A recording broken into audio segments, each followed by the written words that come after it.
आज के lecture video 35 में हम लोग डीपीपी 10 को सॉल्व करेंगे। ये डीपीपी 10 आप तक पहुंचाया जा चुका है व्हाट्सएप ग्रुप के माध्यम से। ये हमारा डीपीपी 10 है। डीपीपी 10 में टोटल मैंने 18 ऑब्जेक्टिव क्वेश्चंस दिया है जो कि आपके बोर्ड एग्जाम के लिए महत्वपूर्ण है। ये 18 ऑब्जेक्टिव क्वेश्चंस कैपेसिटर के संयोजन पर आधारित हैं और सभी टाइप्स के क्वेश्चन मैंने डीपीपी 8 में, ये डीपीपी 10 में दे दिया है। तो कैपेसिटर पर आधारित हमने 3 डीपीपी दिया है, डीपीपी 8, डीपीपी 9 और डीपीपी 10। डीपीपी 8 और 9 पिछले 2 लेक्चर वीडियो में मैं सॉल्व कर चुका हूं। आज डीपीपी 10 हम लोग सॉल्व करेंगे। ओके, आइए डीपीपी 10 को हम लोग सॉल्व करते हैं। ये डीपीपी 10 आप तक पहुंच चुका है, मैंने व्हाट्सएप ग्रुप में डाल दिया है। जो लोग जुड़े हैं व्हाट्सएप ग्रुप से उन तक ये पहुंच गया होगा। जो लोग अभी तक नहीं जुड़े हैं, जुड़ना चाहते हैं, तो ये हमारे ऑफिस का व्हाट्सएप नंबर है, आप इस पर मैसेज करें। कॉल नहीं करना है, बहुत सारे लोग कॉल भी कर देते हैं, व्हाट्सएप ऑडियो कॉल कर देते हैं, कुछ लोग तो व्हाट्सएप वीडियो कॉल भी कर देते हैं। ये नहीं करनी है क्योंकि आपकी कॉल रिसीव नहीं हो पाएगी। हाँ, आपने हमसे बात करनी है तो हमारा जो नंबर है पर्सनल नंबर, उस पर आप कॉल करें। यदि किसी प्रकार की दिक्कत हो तो इस पर केवल आप डीपीपी पीडीएफ या टेस्ट क्वेश्चन के लिए मैसेज कर सकते हैं। ओके, आइए हम लोग डीपीपी 10 को सॉल्व करते हैं। डीपीपी 10 का पहला क्वेश्चन, डीपीपी 10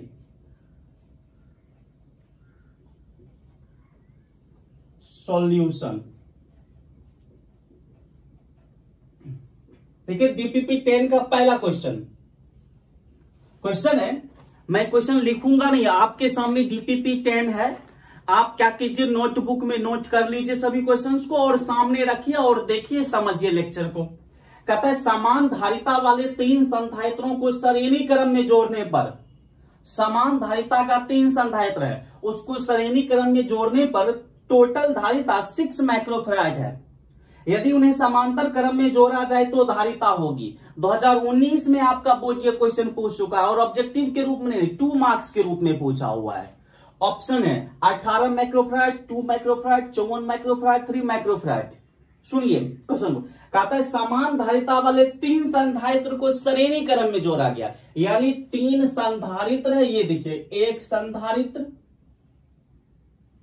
और ये दूसरा संधारित्र है और ये तीसरा संधारित्र है। अब इस तीनों संधारित्र को ये देखिए श्रेणी क्रम में जोड़ दिया गया। सबकी धारिता C है, इसकी भी धारिता C है, इसकी भी धारिता C है। जब इस समान धारिता वाले 3 संधारित्र को श्रेणी क्रम में जोड़ा जाता है, बोला जा रहा है उसकी तुल्य धारिता 6 माइक्रोफैराड है। यानी इस संयोजन की जो तुल्य धारिता है, तो श्रेणी क्रम में तुल्य धारिता को क्या लिखते हैं, CS। इसकी जो टोटल धारिता आया CS, ये देखिए CS बराबर कितना आया, 6 माइक्रोफैराड आया, 6 माइक्रोफैराड आया। ओके, अब यहीं से हम लोग चलेंगे श्रेणी क्रम में टोटल धारिता CS बराबर फॉर्मूला होता है C/N।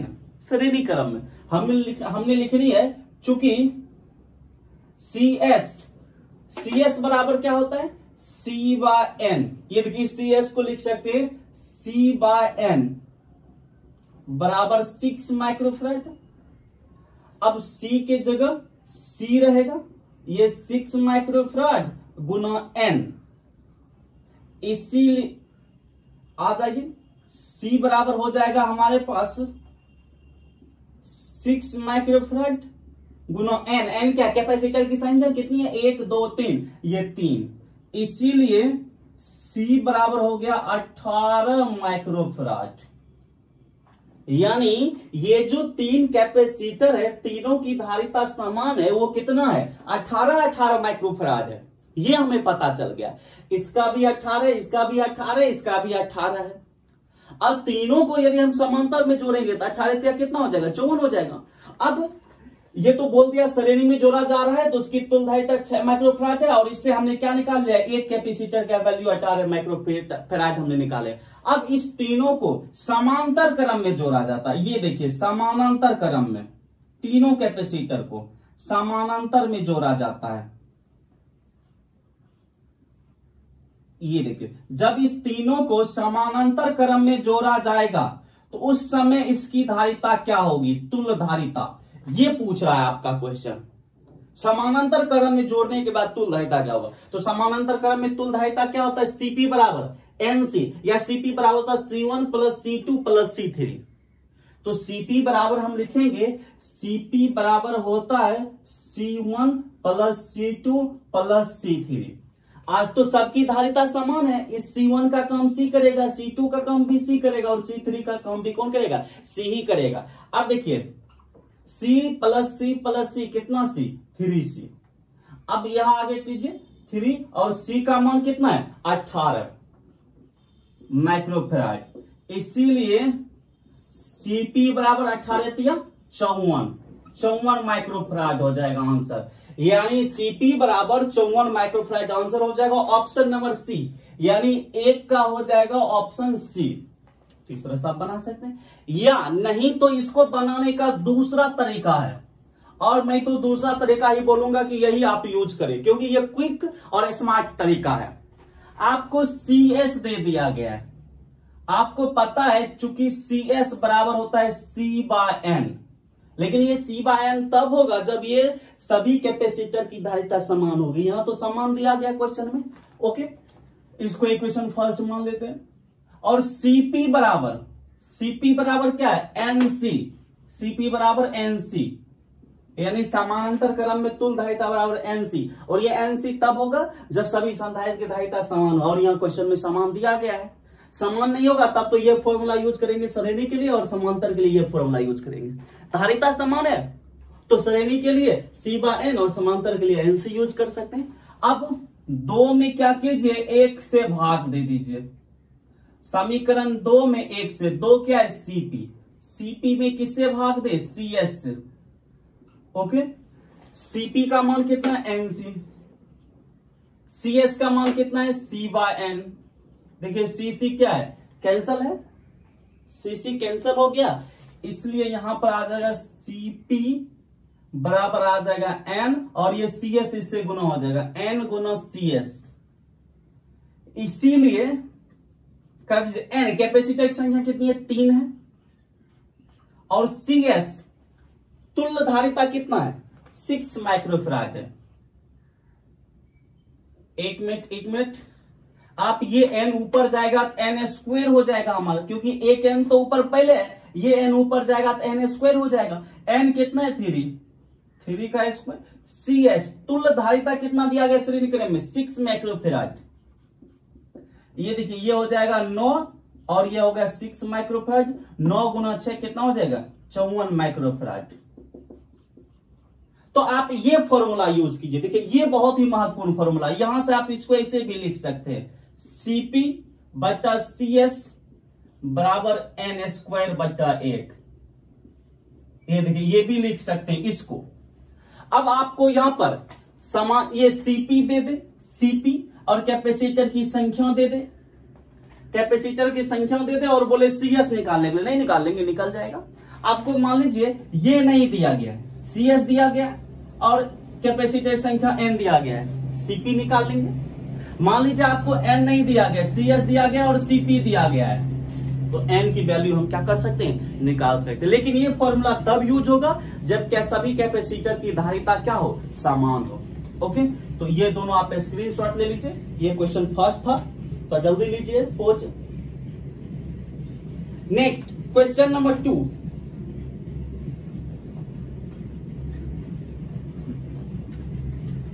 ये 2019 में आपके एग्जाम में 2 मार्क्स में पूछा था।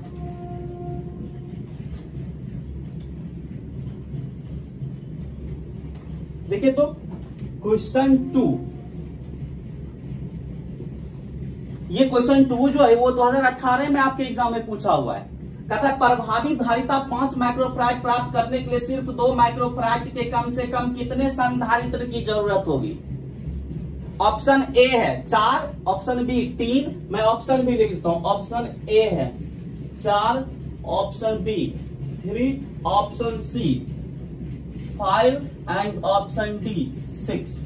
कहता है 5 माइक्रोफैराड, प्रभावी धारिता 5 माइक्रोफैराड को प्राप्त करने के लिए सिर्फ 2 माइक्रोफैराड के कम से कम कितने संधारित्र की जरूरत होगी? कहता है टोटल धारिता हमें 5 माइक्रोफैराड प्राप्त करनी है। अब हमारे पास जो संधारित्र है वो 2 माइक्रोफैराड का है। कम से कम कितने 2 माइक्रोफैराड की संधारित्र की हमें जरूरत पड़ेगी 5 माइक्रोफैराड की टोटल धारिता प्राप्त करने के लिए?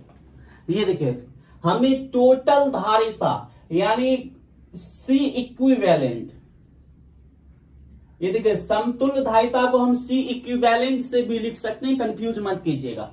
टोटल धारिता हमें कितना चाहिए? 5 माइक्रोफैराड। हमारे पास कैपेसिटर कितने माइक्रोफैराड का होना चाहिए? 2 माइक्रोफैराड का होना चाहिए।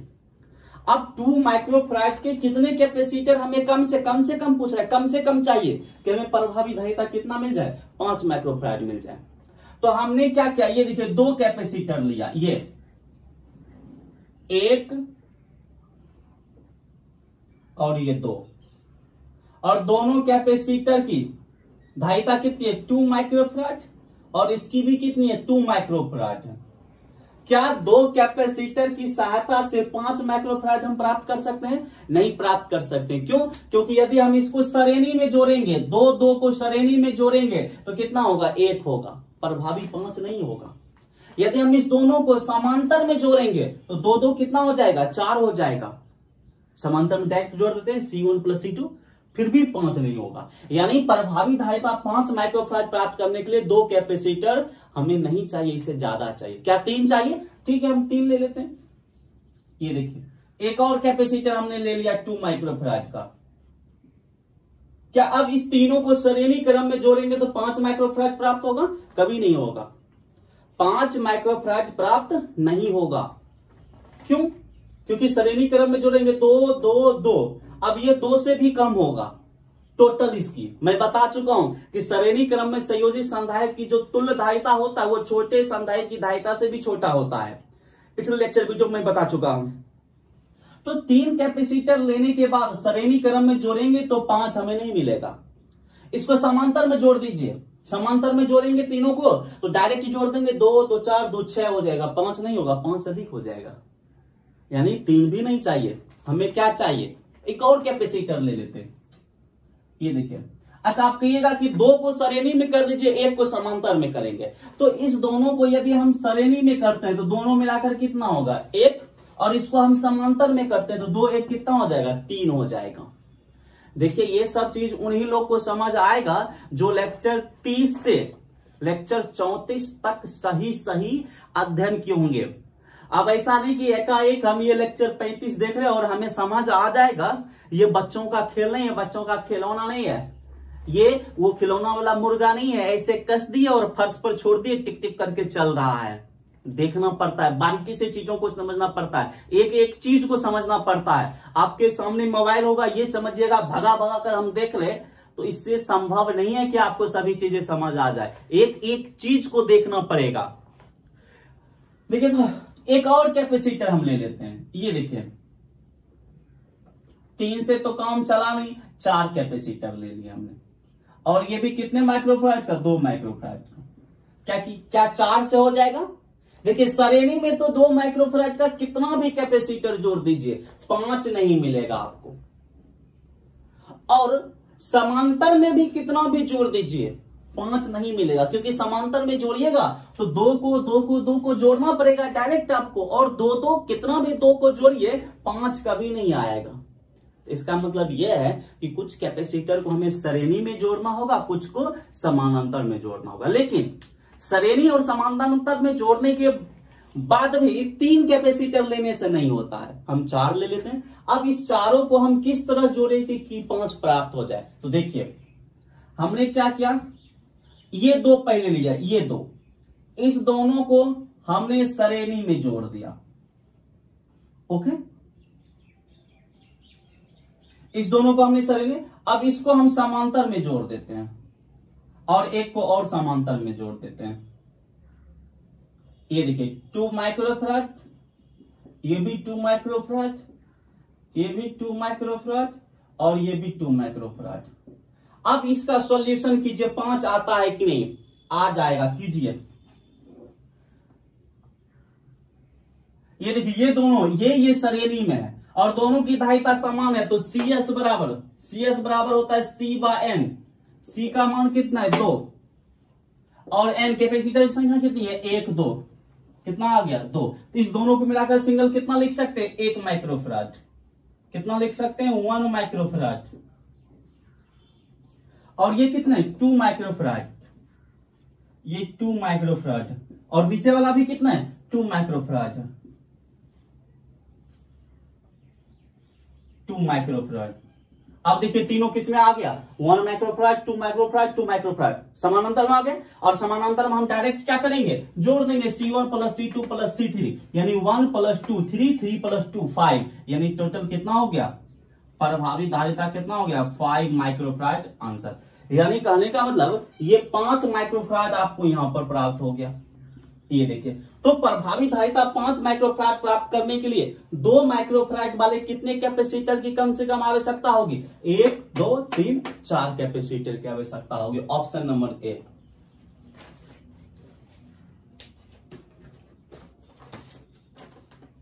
तीसरा क्वेश्चन, क्वेश्चन नंबर 3 कहता है समानांतर प्लेट संधारित्र के प्लेटों के बीच, तीसरा क्वेश्चन है ये, समानांतर प्लेट संधारित्र के प्लेटों के बीच पारा वैद्युत पदार्थ डालने पर संधारित्र की धारिता ए बढ़ेगी, बी घटेगी, सी नियत रहेगी, डी कुछ नहीं कहा जा सकता। ये देखिए, ये समानांतर पट्टिका संधारित्र है, इसके बीच एक पारा वैद्युत पदार्थ डाल दिया जाए तो इसकी धारिता बढ़ेगी या घटेगी, तो मैं पहले बता चुका हूं, संधारित्र की धारिता बराबर होता है सी बराबर होता है epsilon not a upon D. देखिए ये क्या है, ये एप्सिलॉन नॉट, ये हवा या निर्वात की परमिटिविटी है, हवा या निर्वात की परमिटिविटी है। और जो सबसे कम होता है, सबसे कम होता है हवा या निर्वात की परमिटिविटी। अब यदि हम इसमें कुचालक पदार्थ डाल दें तो उसकी ये परमिटिविटी अधिक हो जाएगी हवा से, और परमिटिविटी अधिक होगा तो धारिता भी क्या हो जाएगा, अधिक हो जाएगा। बस आप इस लेक्चर के बाद हम लोग इसी पर वर्क करने वाले, बहुत वर्क करने वाले हैं इस पर। कहने का मतलब, यदि किसी समांतर पट्टिका संधारित्र के पट्टिकाओं के बीच कुचालक पदार्थ को डाल दिया जाए, पारा विद्युत पदार्थ को डाल दिया जाए, शीशा हो, गलास हो, अबरक हो, कुछ भी चीज डाल दिया जाए तो उसकी धारिता बढ़ जाएगी, उसका विद्युत क्षेत्र और विभव घट जाएगा। ये याद रखिएगा, विद्युत क्षेत्र और विभव क्या होगा, घट जाएगा, लेकिन धारिता क्या हो जाएगी, बढ़ जाएगी। ये दोनों बहुत ही महत्वपूर्ण ऑब्जेक्टिव है, इससे पहले भी मैं बता चुका हूं। ओके, तो परावैद्युत पदार्थ डालने पर उसकी धारिता क्या हो जाएगी, बढ़ेगी। तो 3 का ऑप्शन हो जाएगा ए, 3 का ऑप्शन ए। यहीं पर आता था विद्युत क्षेत्र और विभव, तो हम क्या बोलते हैं, घटेगी। नेक्स्ट 4 नंबर भी अच्छा क्वेश्चन है। 4 नंबर क्वेश्चन 1 नंबर के जैसा है, 1 नंबर अभी तुरंत मैंने बताया था उसी के जैसा है।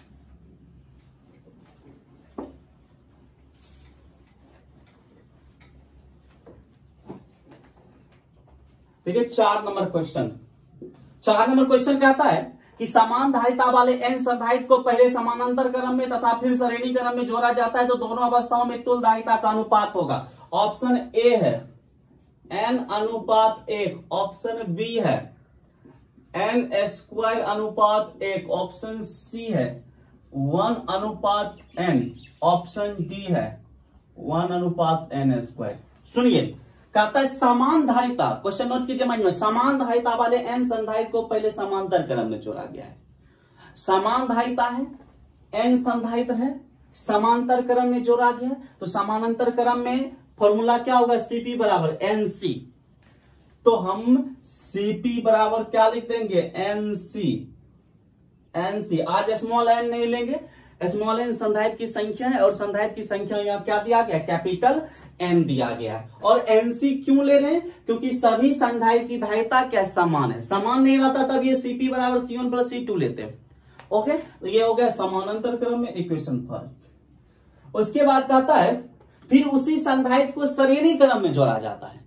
देखिए समान धारिता वाले संधारित्र को पहले समांतर क्रम में जोड़ा जाता है तो उसकी तुल्य धारिता कितना होगा, एनसी। फिर उसी संधारित्र को श्रेणी क्रम में जोड़ा जाता है, तो समान धारिता वाले संधारित्र को श्रेणी क्रम में जोड़ेंगे तो समतुल्य धारिता आपको पता है CS बराबर क्या होगा, C बाय N। तो CS बराबर क्या हो जाएगा, C upon N, equation second. N के जगह क्या देंगे, कैपिटल N, क्योंकि संधारित्र की संख्या आज कैपिटल N है। ओके, ये हो गया समांतर क्रम संयोजन में समतुल्य धारिता, ये हो गया श्रेणी क्रम संयोजन में समतुल्य धारिता। अब दोनों का कहता अनुपात समांतर और श्रेणी का, यानी सीपी बटा सीएस कर दीजिए। अभी तुरंत आपने किया, सीपी कितना है, एनसी है, और सीएस कितना है, सी/एन है, सीसी कैंसल होगा, सीपी बटा सीएस बराबर एन ऊपर चला जाएगा, क्या हो जाएगा, एन स्क्वायर, और नीचे कुछ नहीं तो 1। इसीलिए ये देखिए, ये महत्वपूर्ण है। अभी तुरंत मैंने इसमें टिक आउट लगाया था वहां पर, सीपी अनुपात सीएस बराबर एन स्क्वायर अनुपात 1, ऑप्शन नंबर बी। ये देखिए, ये हो गया समांतर क्रम और श्रेणी क्रम में अनुपात। यदि आपके एग्जाम में पूछे श्रेणी क्रम और समांतर क्रम का अनुपात क्या होगा, तो आप ये हो जाएगा 1 अनुपात एन स्क्वायर। समांतर क्रम, श्रेणी और समांतर पूछेगा तो श्रेणी ऊपर और सीपी नीचे, तो 1 ऊपर एन स्क्वायर नीचे, तो हो जाएगा 1 अनुपात एन स्क्वायर। इसको आप याद रखिएगा। अच्छा, इससे एक चीज ये भी मालूम पड़ता है कि संधारित्रों के समानांतर क्रम और श्रेणी क्रम, या श्रेणी क्रम और समानांतर क्रम का जो अनुपात होता है वो किसी कैपेसिटर की धारिता पर निर्भर नहीं करता, वो धारिता से स्वतंत्र होता है। देख रहे हैं, केवल एन है, कैपेसिटर की संख्या पर निर्भर करता है दोनों का अनुपात। ओके, ये क्वेश्चन नंबर 4 था। क्वेश्चन नंबर 5 कहता है एक संधारित्र की धारिता निर्भर नहीं करती है, वह है संधारित्र की धारिता किस पर निर्भर नहीं करती है, सी बराबर होता है epsilon not a upon D. देखिए किस पर निर्भर नहीं करती है, ए नंबर है आवेश पर, बी नंबर है प्लेटों की आकृति पर, आकृति पर तो करेगा क्योंकि यहाँ एरिया आ रहा है। डी नंबर है आकार पर, आकार पर भी करेगा क्योंकि यहाँ एरिया आ रहा है। उसके बाद डी नंबर है प्लेटों के बीच की दूरी पर, डी पर भी करेगा। तो क्या हो जाएगा, आवेश हो जाएगा। मैं भी बता चुका हूं कि संधारित्र की जो धारिता है संधारित्र पर उपस्थित आवेश और विभव से स्वतंत्र होता है, उस पर निर्भर नहीं करता है। तो ऑप्शन नंबर ए में आवेश है, तो 5 का ए हो जाएगा। ओके, उसके बाद 6 का कहता है संधारित्र के समांतर संयोजन में जो राशि प्रत्येक संधारित्र के लिए समान है वो है।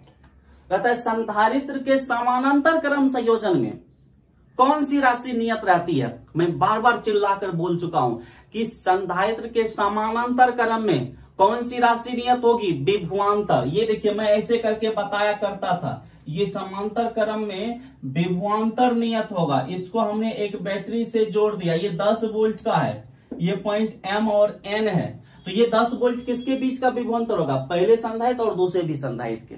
1000 संधारित्र लगा दीजिए इसी तरह, सबके सिरों के बीच का विभवांतर कितना होगा, 10 वोल्ट ही होगा। तो समानांतर क्रम संयोजन में क्या नियत होगा, विभवांतर। तो 6 का ऑप्शन हो जाएगा डी, डी में विभवांतर है। 7 में कहता है संधारित्र को श्रेणी क्रम संयोजन में कौन सी राशि नियत होगी। मैं ये भी बता चुका हूं कि श्रेणी क्रम संयोजन में चार्ज नियत होता है, विभवांतर नियत नहीं होता है। तो 7 का हो जाएगा ए, आवेश। तो याद रखिए समांतर क्रम में प्रत्येक संधारित्र के लिए विभवांतर नियत होगा और श्रेणी क्रम संयोजन में प्रत्येक संधारित्र के लिए चार्ज नियत होगा। ऑप्शन 8 है एक धात्विक गोले की धारिता 1 माइक्रोफैराड है। गोले की त्रिज्या है गोले की, यानी मैं इसको मिटा रहा हूं।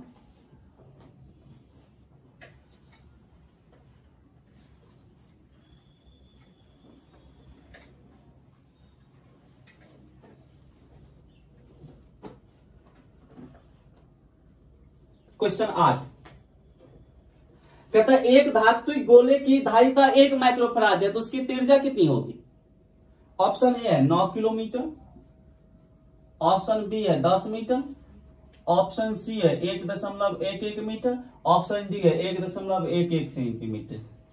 यानी एक गोला है, ये देखिए एक धात्विक गोला है, इसकी जो धारिता है सी बराबर दिया गया 1 माइक्रोफैराड। 1 माइक्रोफैराड बराबर हो जाएगा 1 गुना 10⁻⁻6 फैराड, क्योंकि माइक्रो का मतलब होता है 10⁻⁻6। कहता है इसकी त्रिज्या कितनी होगी। हमें पता है चूंकि गोले की जो धारिता होती है वो कितना होती है 4πε0 इंटू आर, ये ना होती है, मैंने प्रूव किया था हवा में। अब C का मान कितना दिया गया, या R बराबर देख लीजिए, इसलिए R बराबर हो जाएगा C बटा 4πε0, नीचे आ गया 4πε0। अब r बराबर इसको ऐसे भी लिख सकते हैं 1/4 पाई एप्सिलॉन नॉट और ये गुना c। 1/4 पाई एप्सिलॉन नॉट का मान कितना होता है 9 गुना 10 पर पावर 9 और c का मान कितना है 10 पर पावर -6। ये देखिए ये हो जाएगा 9 गुना और 9 में -6 को जोड़ेंगे 3 मीटर। ये देखिए गोले की त्रिज्या हो गया 9000 मीटर। अब 1000 मीटर में 1 किलोमीटर होता है तो 9000 मीटर में क्या होगा 9 किलोमीटर, यानी इसलिए r बराबर आप ऐसे भी लिख सकते हैं या करके 9 किलोमीटर, क्योंकि मीटर को किलोमीटर में बदलने के लिए 1000 से भाग देंगे, 1000 से भाग देंगे तो ये 1000 नीचे 1000 कट जाएगा, 9 किलोमीटर बचेगा। ऑप्शन ए हो जाएगा। पूछ लीजिए ये 9 नंबर क्वेश्चन।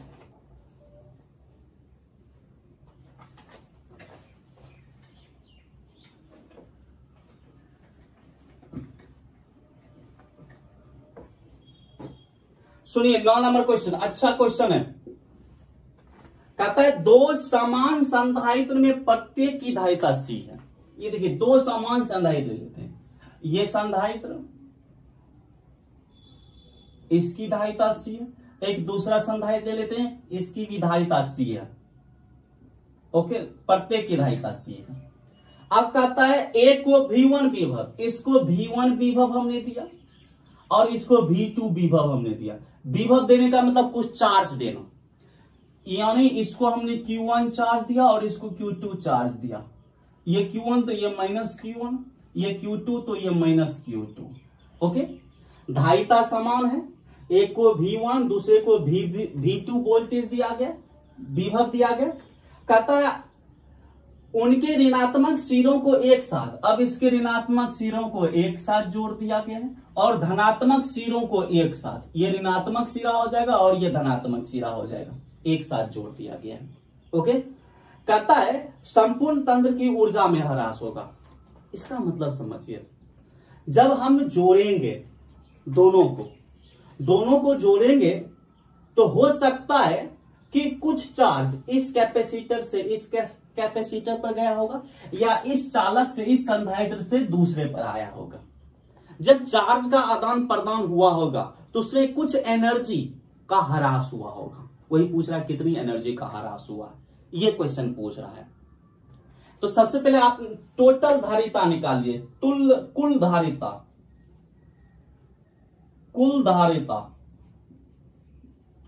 धारिता देखिए दोनों समांतर क्रम में, तो कुल धारिता Cp बराबर क्या होगा C1 प्लस C2।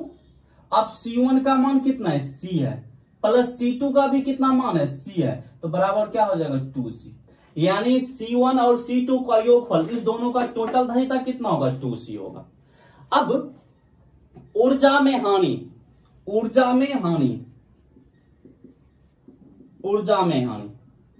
तो ऊर्जा में हानि को हम किससे सूचित करते हैं, ऊर्जा में हानि को सूचित करते हैं डेल्टा U से। अब ऊर्जा में हानि याद कीजिए, मैंने एक लेक्चर में बताया था, जब बूंदों को संयोजन में पढ़ा रहा था उसके जस्ट बाद वाले लेक्चर में मैंने बताया था कि जब दो आवेशित चालक को आपस में संयोजित किया जाता है तो उसमें ऊर्जा का ह्रास होता है। कितना ऊर्जा का ह्रास होता है, डेल्टा U बराबर मैंने बताया हाफ C1 इंटू C2 बटा C1 plus C2 into V1 minus V2 का होल स्क्वायर। याद है, ये मैंने बताया था और प्रूव करके मैंने बताया था, ऐसा नहीं प्रूव कर दिया था मैंने। तो आज यहां पर ये दोनों चालक है, दोनों को हम संयोजित करेंगे तो इतना ऊर्जा में ह्रास होगा। हमारे पास फॉर्मूला है 1/2 इंटू C1 इंटू C2 यानी धारिताओं का गुणनफल बटा धारिताओं का योगफल C1 plus C2 into V1 minus V2 का होल स्क्वायर। ये देखिए, अब यहां से पुट कीजिए आप,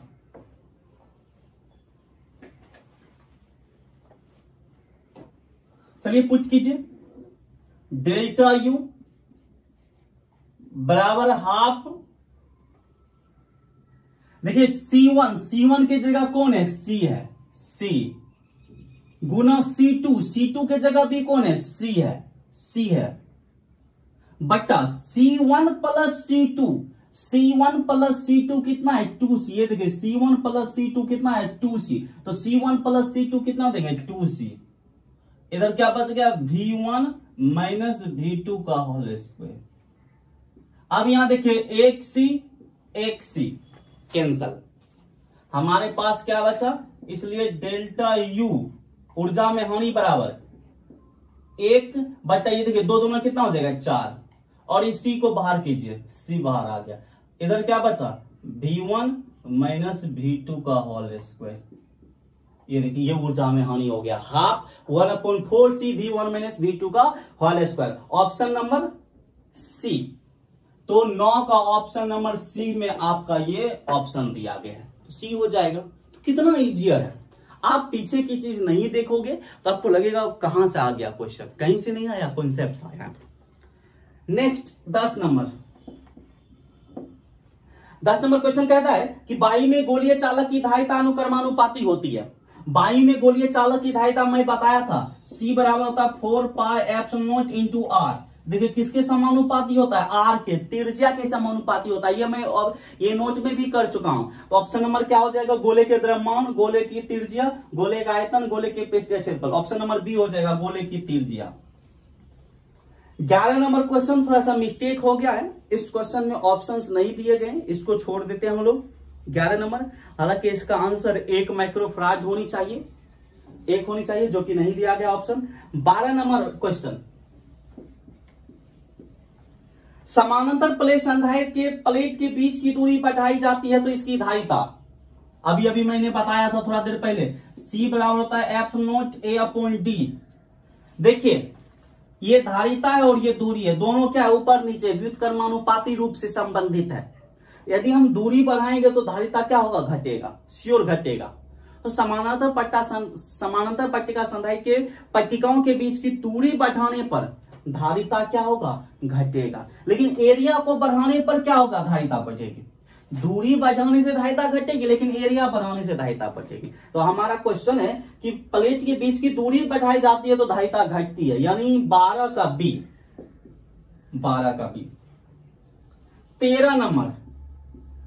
13 नंबर कहता है यदि संधारित्र को के संयोजन से उच्चतम धारिता प्राप्त करनी हो तो उन्हें जोड़ना चाहिए। अब आपके पास मान लीजिए 2 संधारित्र है, ये देखिए ये 4 माइक्रोफराड और ये भी 4 माइक्रोफराड। अब इससे हमें अधिक से अधिक धारिता प्राप्त करनी होगी, तो हम इसको किस में जोड़ेंगे, श्रेणी में या समांतर में। देखिए यदि हम श्रेणी में जोड़ेंगे तो 4 श्रेणी में जोड़ेंगे तो ये फॉर्मूला लगाएंगे, CS बराबर क्या हो जाएगा, C/N। C का मान कितना है 4 और N का मान 1 2, कैपेसिटर की संख्या 2 बराबर 2 हो जाएगा। देखिए इससे उच्चतम धारिता प्राप्त करेंगे तो श्रेणी क्रम में जोड़ेंगे तो हमें 2 ही माइक्रोफराड प्राप्त होगी। लेकिन यदि हम इसको समांतर क्रम में जोड़ देंगे दोनों को, ये देखिए 4 को, तो समांतर क्रम में क्या होगा, C1 + C2 यानी 4 + 4 8 हो जाएगा। तो जब भी हमें बहुत सारे हमारे पास संधारित्र है, कई संधारित्र हमारे पास है, उससे हम उच्चतम धारिता प्राप्त करना चाहते हैं तो उसको किस में जोड़ेंगे, श्रेणी या समानांतर, हमेशा समानांतर में जोड़ना पसंद करेंगे, याद रखिएगा, संधारित्र को, कैपेसिटर को। नेक्स्ट, ये तो 13 का ऑप्शन नंबर बी हो जाएगा। 14 नंबर ऑप्शन ये न्यूमेरिकल्स टाइप का है।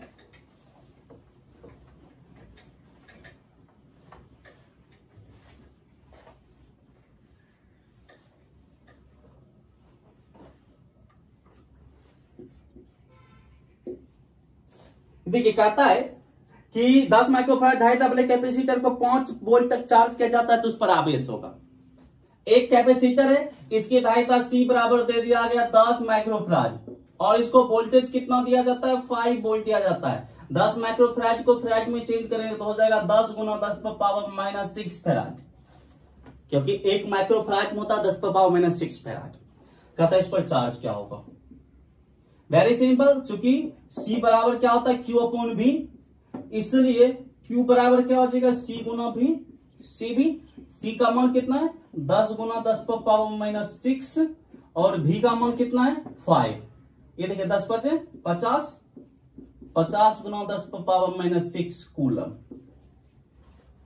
ऑप्शन नंबर बी, 14 को ऑप्शन बी हो जाएगा हमारा। ओके, उसके बाद 17, ये 15 और 16 अच्छा क्वेश्चन है। इसका पोज ले सकते हैं आप, कोई बड़ा नहीं है ये। क्वेश्चन नंबर 15, ये अच्छा क्वेश्चन है। कहता है तीन समान धारिता, समान शब्द दे दिया गया, तीन समान धारिता वाले संधायक को कितने तरीका से जोड़ा जा सकता है? ऑप्शन ए है 4, ऑप्शन बी है 5, ऑप्शन सी है 6, ऑप्शन डी है 8। क्वेश्चन समझिए, कहता है तीन समान धारिता वाले संधायक है, आप उसको कितने तरीका से जोड़ सकते हैं? सिंपली ये देखिए, तीन समान धारिता वाले संधायक है, इसकी धारिता C, ये दूसरा संधायक इसकी भी धारिता C, ये तीसरा संधायक इसकी भी धारिता C। अब आप इसको कितने तरीका से जोड़ सकते हैं?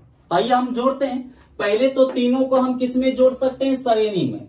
तो तीनों को आप श्रेणी में जोड़ दीजिए, फर्स्ट, सेकेंड और थर्ड, तीनों को हमने श्रेणी में जोड़ दिया।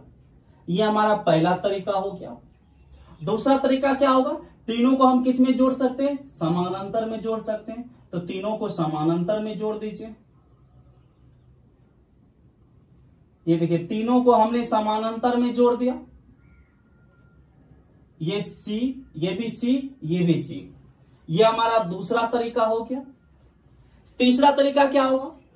तीसरा तरीका ऐसे मैं देता हूं, ये पहला तरीका, ये दूसरा तरीका, तीसरा तरीका। हम क्या करते हैं? दो को श्रेणी में और एक को समांतर में कर देते हैं। ये देखिए, दो को हमने श्रेणी में कर दिया और एक को हमने समानांतर में कर दिया, C C C। ये देखिए, हर हाल में समतुल्य धारिता समान नहीं होनी चाहिए। ये तीसरा तरीका। क्या और तरीका है? हाँ, एक और तरीका है, दो को समांतर में कर दीजिए और एक को श्रेणी में कर दीजिए। चौथा तरीका देखिए,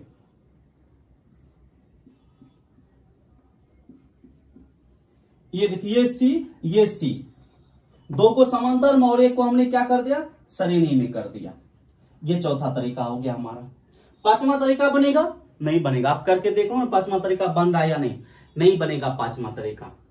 तो यदि समान धारिता वाले तीन संधारित्र होगा तो उसको कितने तरीका से जोड़ा जा सकता है? 1 2 3 4। ऑप्शन नंबर ए हो जाएगा।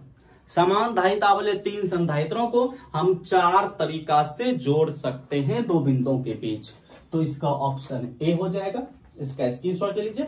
अब क्वेश्चन नंबर 16,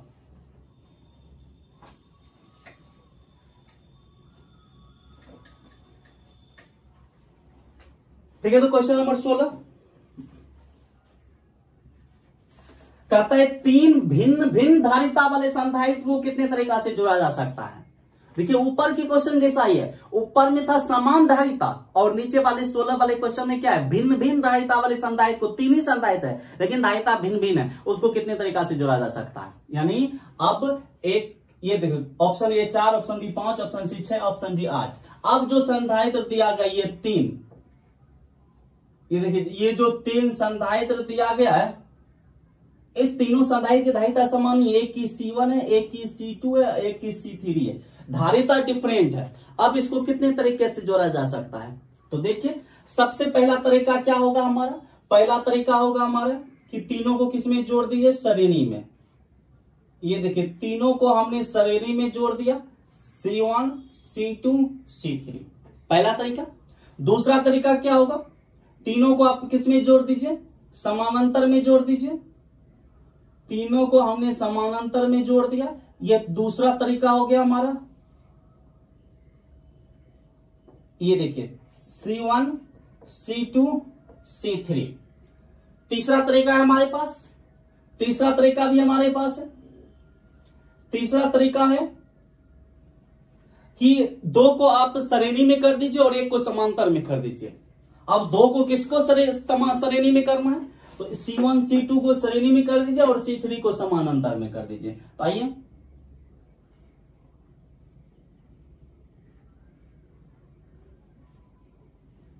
ये देखिए, ये C1 है और ये C2 है। C1 और C2 को श्रेणी में हमने कर दिया और C3 को हमने किस में कर दिया? C3 को हमने समानांतर में कर दिया। ये देखिए, ये भी एक तरीका हो गया। अब चौथा तरीका, हमने C3 को समानांतर में किया। अब एक तरीका हम ये भी कर सकते हैं, C2 को समानांतर में कर देते हैं। C2 को, यानी C1 और C3 को, C1 और C3 को हमने श्रेणी में ले लिया और C2 को हमने क्या कर दिया, समानांतर में कर दिया। देखिए ऊपर पर C1 और C2 श्रेणी में था, अब इसमें क्या है, C1 और C3 श्रेणी में है और दोनों भिन्न भिन्न है, यहां भी भिन्न भिन्न है, तो इसका धारिता तो अलग अलग हो जाएगी ना। तो ये एक और संयोजन हो गया। हमने पहले C3 को समानांतर में रखा, अब C2 को समानांतर में रखा। अब पांचवा तरीका, C3 और C2 को तो हमने समानांतर में रख लिया, अब किसको समानांतर में रखते हैं, C1 को। तो कर लीजिए, ये देखिए ये हो गया C2 और ये हो गया C3 और नीचे क्या हो जाएगा समानांतर में C1। तीनों को मिलाइए, एक जैसा है या अलग अलग है, अलग अलग है। यहाँ C1 और C2 है, यहाँ C1 और C3 है, यहाँ C2 और C3 अलग अलग है। तो ये पांचवा तरीका हो गया। छठा तरीका हमारे पास है, हाँ छठा तरीका हमारे पास है।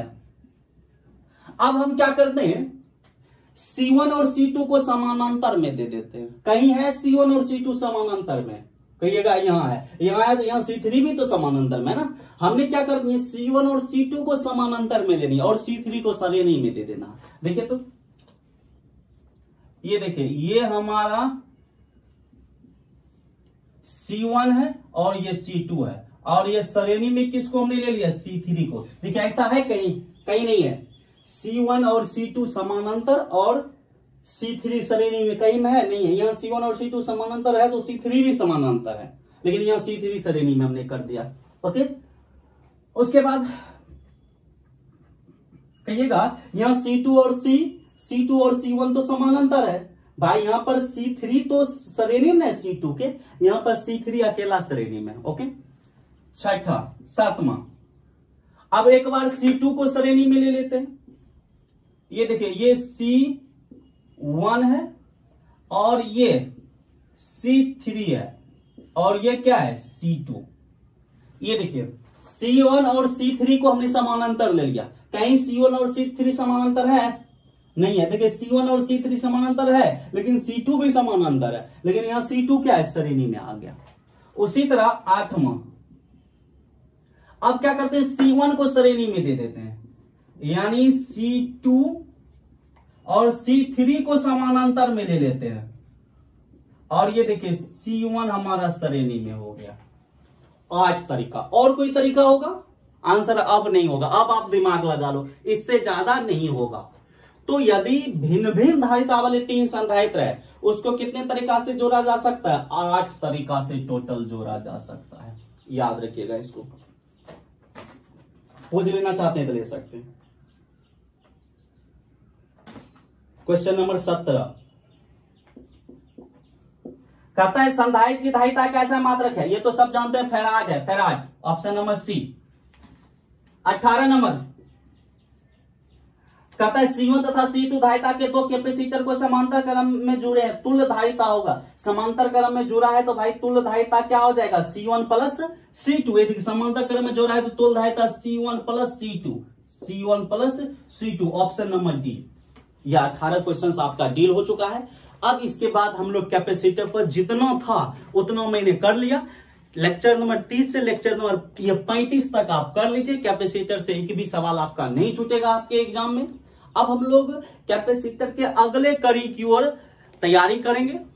अभी तक हम लोग कैपेसिटर को हवा में लेकर पढ़ रहे थे, हवा में उसकी धारिता ज्ञात किए थे। अब कुचालक पदार्थ में उसकी धारिता ज्ञात करेंगे। पारावैद्युत पदार्थ क्या होता है, ये सारी चीजें हम लोग देखेंगे। संधारित्र की ऊर्जा हम लोग प्राप्त करेंगे, क्योंकि ऊर्जा वगैरह का भी ऊर्जा घनत्व तो हम लोग देखेंगे। कोरोना डिस्चार्ज देखेंगे, 1D ग्राफ जनरेटर देखेंगे। यानी 16-17 तक हमारा ये लेक्चर चल सकता है। ओके, उसके बाद ये चैप्टर हमारा समाप्त हो जाएगा। यानी मुश्किल से 6 से 7 लेक्चर बनेगी और हमारा ये चैप्टर समाप्त हो जाएगी। ये बहुत ही लंबा चैप्टर माना जाता है। तीसरा चैप्टर जो आएगा वो भी लंबा चैप्टर हमारा होगा। बस 4 चैप्टर तक हमारा लंबा चैप्टर है, उसके बाद सभी छोटा चैप्टर है। 1 महीना में 55 चैप्टर समाप्त हो जाता है। तो आज के क्लास में हम लोग इतना ही करेंगे। That's all.